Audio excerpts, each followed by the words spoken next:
বন্ধুরা, বাংলাদেশের প্রত্যন্ত গ্রামে এ সকল বাড়ি দেখলে আপনার একটা জিনিস বারবার মাথায় আসবে যে এই যে যেমন দেখেন আমি যে জায়গাটায় দাঁড়িয়ে আছি একটি সদর দরজা ছিল, অর্থাৎ আজ থেকে 100 বছর আগে এই বাড়িটি যখন নির্মাণ করা হয়েছিল, 100 বছর বা তারও আগে যেই বনেদি হিন্দু পরিবার নির্মাণ করেছিল তারা কি পরিকল্পিতভাবে নির্মাণ করেছিল। দেখেন বন্ধুরা, কি চমৎকার একটা সদর দরজা।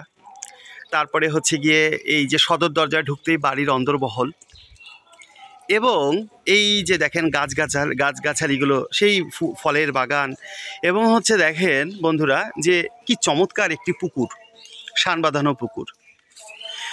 আপনারা অনেকেই তো বলেন যে আমাদের দেশের বাড়ি ছিল ওপার বাংলায় বা তৎকালীন পূর্ববঙ্গ বা আজকের বাংলাদেশে। তা আসলে মানে আজ থেকে 150 বছর পূর্বের তখন মানুষের হয়তো এত শিক্ষা দীক্ষার প্রসারের ব্যাপারটা ছিল না, কিন্তু যারা শিক্ষিত মানুষ ছিল তারা খুব পরিকল্পিতভাবে তাদের ভিটেমাটিগুলো তারা তৈরি করেছিল আর কি। পুকুরটার পাড়েই দেখতে পাচ্ছেন যে কি চমৎকার একটা স্নান ঘর। একেবারেই এই স্নান ঘরের অবস্থা একেবারেই মানে এটাকে এখন ভাগার বললেই ভালো হয়। এটাকে ভাগার বলতে বাধ্য হচ্ছি, কারণ দেখতেই পাচ্ছেন, অথচ মানে কি বেহাল দশা।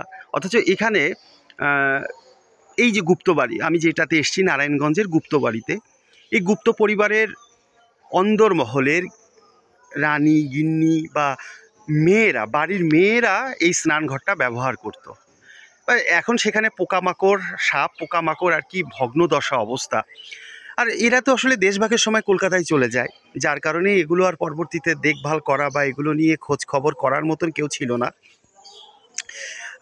কি পরিকল্পিতভাবে সেই মানে নির্মাণ করা হয়েছিল। আমি শান বাঁধানো পুকুর ঘাটটা আপনাদের দেখাই। দেখেন যে সেই শান বাঁধানো পুকুর ঘাট এখনও কিন্তু নারায়ণগঞ্জের এই সাতগা গ্রামের মানুষ এটাকে কিন্তু এখনও বাবুর বাড়ি বলে, কারণ উনি এই এলাকার বাবু ছিলেন। আর দেশভাগের পূর্বে বাবু কাদেরকে বলা হতো? যারা শিক্ষা দীক্ষা অর্থবিত্ত সব দিক থেকেই যারা একটা ভালো উঁচু পর্যায়ে ছিল। আর এরা আইনজীবী ছিল, ব্যারিস্টার আইনজীবী এই পরিবার থেকে বহু বেরিয়েছে, যারা দেশভাগের আগেই কলকাতা শহরে সেট হয়ে যায়। কলকাতা হাইকোর্ট থেকে কলকাতা বিখ্যাত মানে আইনজীবীদের নাম বললেই এই যোগেশ দাশগুপ্ত, সাধন দাশগুপ্ত, তাদের নামগুলো আসে। এই যে মানে তাদের সেই দেশের বাড়ি, যেটা আপনারা বন্ধুরা বঙ্গভিটায় লেখেন যে দেশের বাড়ি আমাদের, এই যে দেশের বাড়িতে পুকুর, এই যে সেই শান বাঁধানো পুকুর, এই পুকুরগুলো কিন্তু এই যে দেখেন এগুলো কিন্তু সেই 100 বছর 150 বছর আগের নির্মাণ করা। এরপরে আর এগুলো কোনো সংস্কার হয়নি, কিন্তু এখনও কি চমৎকারভাবে মানে কি একটা গর্জিয়াস ব্যাপার। দেখেন বন্ধুরা যে মানে সেই তারা বিকেলবেলা হয়তো বা এই বাড়ি থেকে তারা নেমে আসতো। বাড়ি থেকে নেমে আসার পরে তারা এইখানেই সবাই জমায়েত হতো, স্নান করতো বাড়ির মেয়েরা, তার এই চারদিকে গোল হয়ে বসার মতন। আসলে মানে সেই এক পাশে এই যে দেখতে পাচ্ছেন, ওই পাশে আমাকে একজন বলল যে একটা, আমি দেখাচ্ছি, এই জঙ্গলের মধ্যে যে স্থাপনা দেখতে পাচ্ছেন এই জায়গার নাট মন্দির, দোলমঞ্চ এগুলোও ছিল। এখন আর কিছুই নেই, কারণ ওই যে বললাম দেশভাগের সময় তারা কলকাতা শহরে চলে যায়। তারপর থেকে তো বট পাকুড় দিয়ে একাকার অবস্থা, পুরো বাড়িটাই মানে এমনকি উপরে ওঠার যে সিঁড়ি ছিল সেই সিঁড়িটাও একদম ধসে পড়ে গেছে, কিছুই আর নেই। এই বাবুর বাড়ির কিছুই আর নেই, বাবুরা চলে গেছে, কিন্তু বাবুদের রুচিবোধ চিনিয়ে দিয়ে গেছে যে না, আমাদের রুচিবোধ যে কতটা উঁচু দরের সেগুলোর প্রমাণক হচ্ছে এ সকল বাড়িঘর।